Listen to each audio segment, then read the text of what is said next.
Yes, Debo, we're back to part two. We have Maggie with us now. Technical Right. difficulties over. Yeah, technical difficulties over. Right. So in part one, we were talking about just what happened with you, Debo, and we are now wanting to look at where do we go from here, and how do you see the landscape right now for food and drink businesses, Black-owned food and drink businesses in your world and for yourself? Right. So thank you for that. And I think it's crucial we absolutely address this.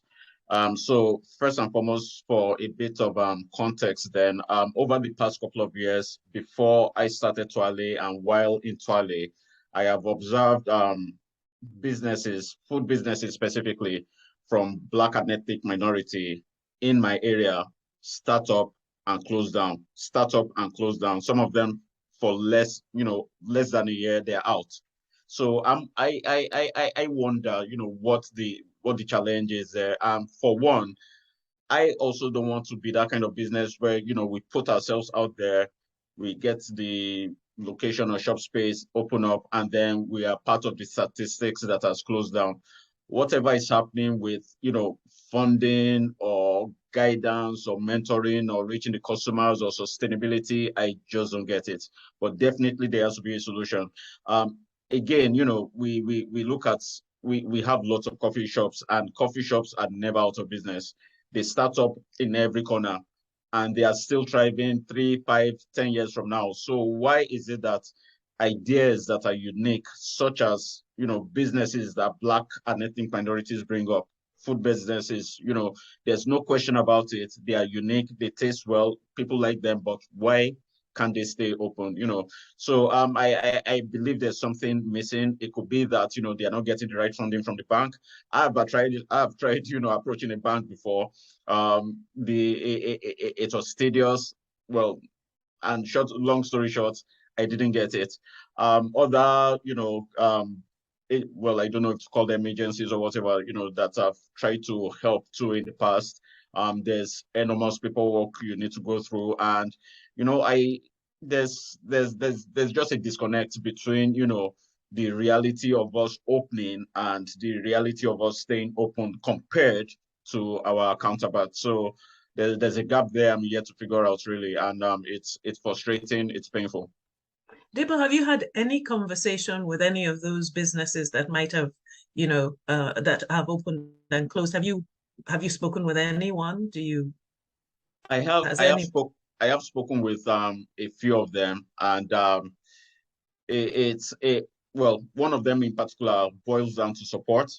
Um, Support in terms of, well, funding is part of it, but also with where they got the property. So, for example, new business starting up, you would factor in a couple of months' rent, of the line, but it will also mean a world of good if they could have some 3, 6 months leeway at least, probably by way of reduced rent or no rent at all for them to establish. We all know that when you go into a new place, you need some time to ramp up. So that kind of support, is required for this business. Unfortunately, they didn't have that, and they had to close down less than a year after opening. And I want to believe the experience is probably the same for a few others as well. They open up with lots of hope. After the opening day, bang, yeah, lots of sales comes in. What happens afterwards? Nothing. It just fizzles out. So yeah, Yeah, that comes to mind. things like that. That actually, to me, Maggie, one of the things that we have in mind. It makes that even more relevant about the advice when you're going to set up a location, practical tips and strategies that we plan to do in the new year. Because I don't know if that person got the advice that that's one of the key things they should ask for. That it is something that landlords do give you, but they're not going to offer it. You know, so these are, I think there's a workshop that Matt Davis will be doing in January, which is about the practical guide to actually setting up a location. The things that you won't see on, in the textbooks, but it's what you need to actually get it done. Having successfully launched 3 locations within the region in Wales, he's going to be sharing his tips and advice around that. and he has, of course, years of establishing other non-food and drink locations. So Maggie, that reinforces really that we are on the right track in terms of some of the things that we have for the project. But Maggie, just listening to your feedback, Debo, it seems as if this has been mentioned in the past on this program, or yes, on the Bridging the Gap program, and it seems like this social capital is a huge thing. It's actually knowing people and knowing who to talk to, and maybe us having the confidence even to talk to those in our group, because we set up Bridging the Gap, but I don't know, and maybe because it was a pilot group, I don't know that anybody raised at the point, about locations and things like that. I don't think we got this sort of feedback, and the sort of feedback you're giving us now is really, really valuable. It's the kind of thing, because these are the gaps, and I totally agree with you. I have seen businesses come and go, but the ability of the people who are running the business is not in question. So I'm glad that we're hearing it now from you. I'm hopeful that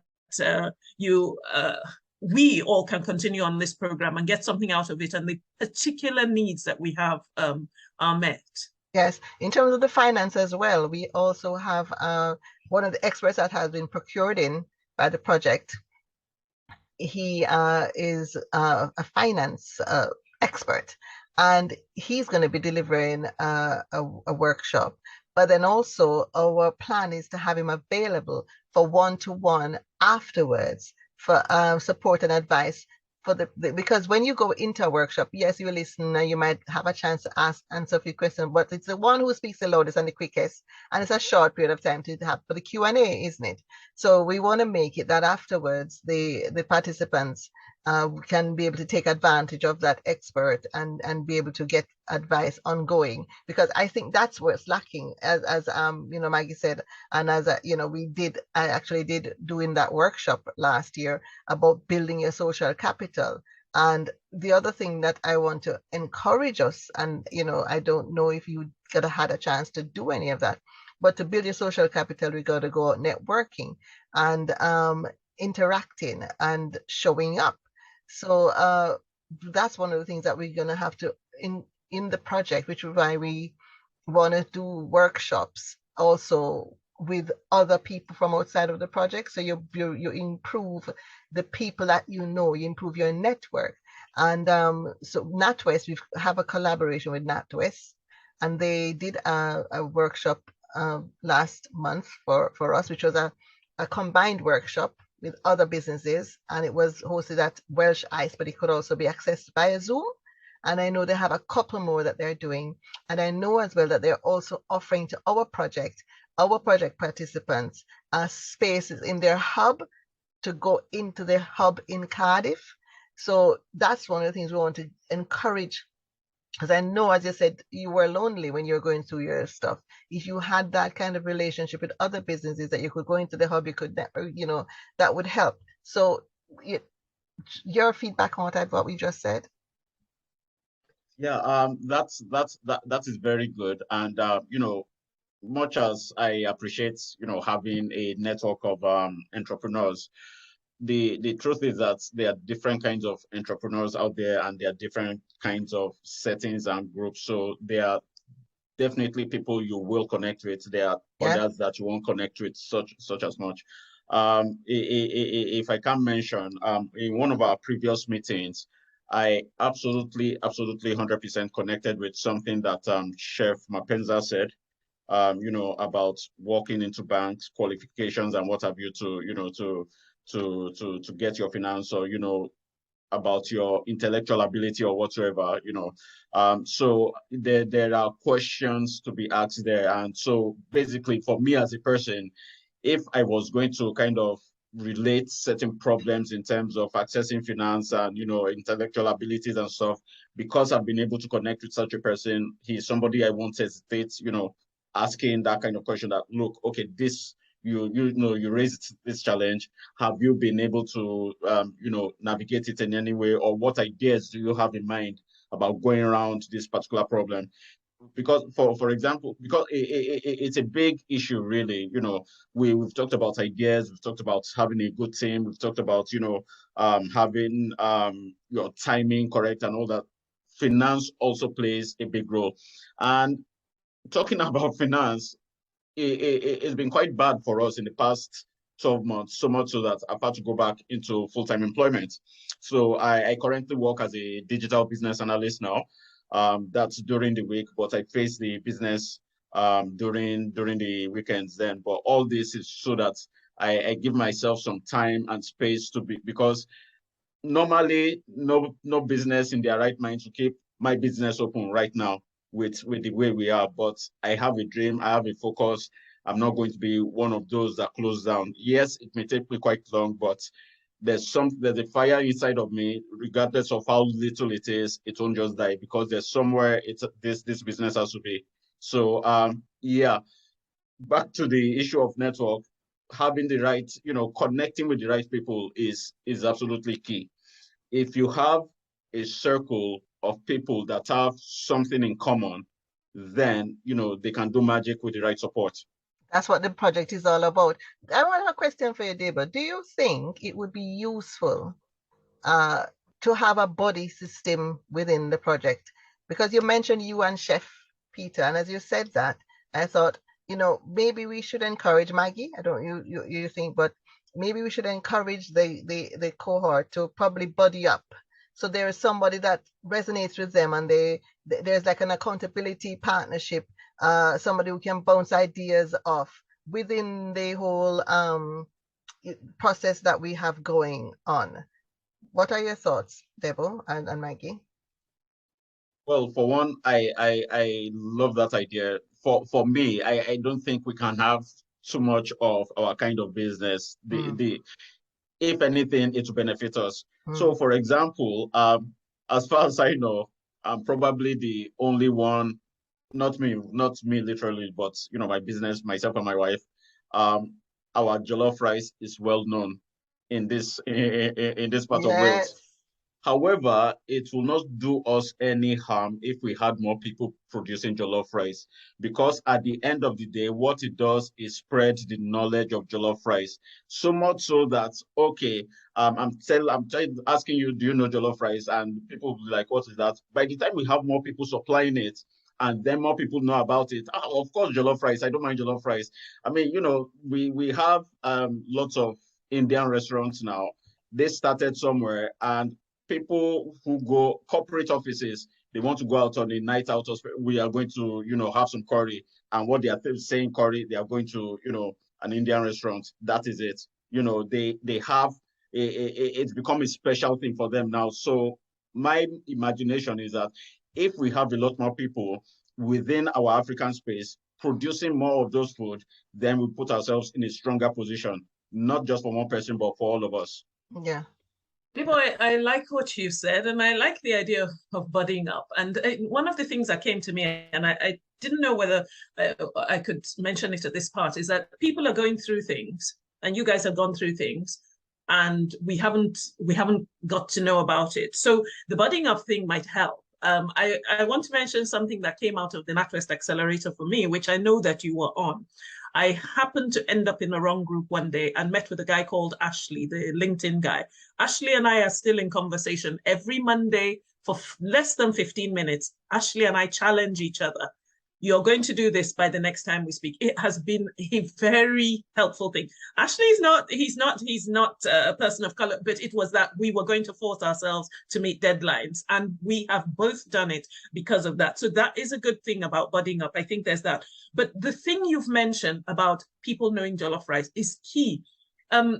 We're in a market that we're trying to open up, and I think this is a great thing to communicate to the Sustainable Scale-Up Cluster, but even to the Welsh Government Food and Drink Division. I was speaking to my accountant yesterday, and what he said is you need to go out there and you need to tell people that they need food, they need good food, they need wholesome food, they need sustainable food, vegetarian food. That jollof rice fits into all that. Mm-hmm. So as you were talking there, the picture I thought is not just us struggling on our own.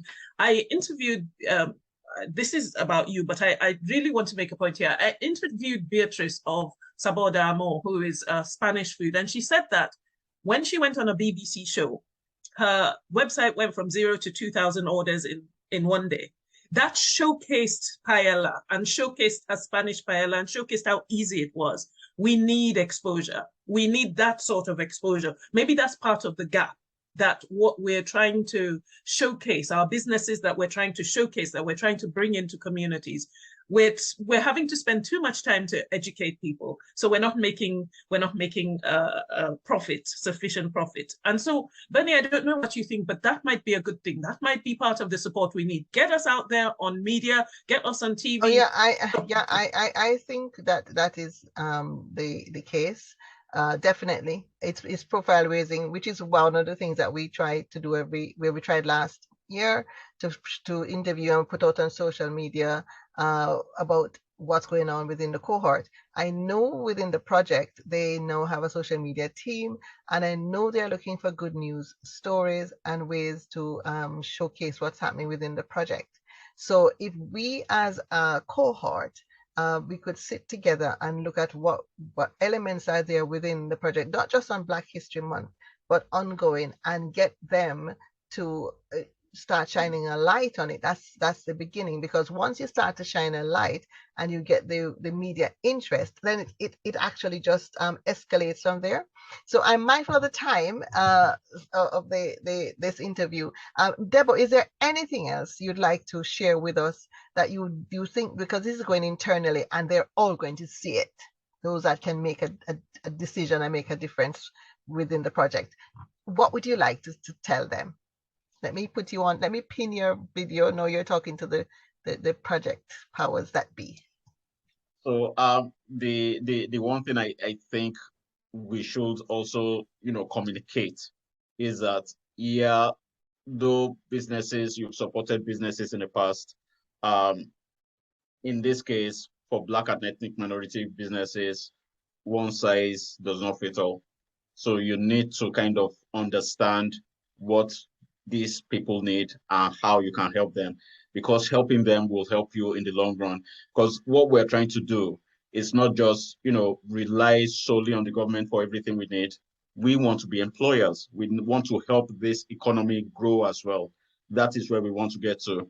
But the same technique you use for opening coffee shops or burger joints is not going to work for other places that need to come up with more, labor intensive kind of food production, really. There's a lot of promise here. If we are kind of saying Wales is going to be a kind of international tourist attraction, then these are the kind of businesses you need to build up. So, adapt your approach, get to know them, get to know the businesses, get to know what the challenges are, and help them out there. Thank you very much, Debo. Thank you so much.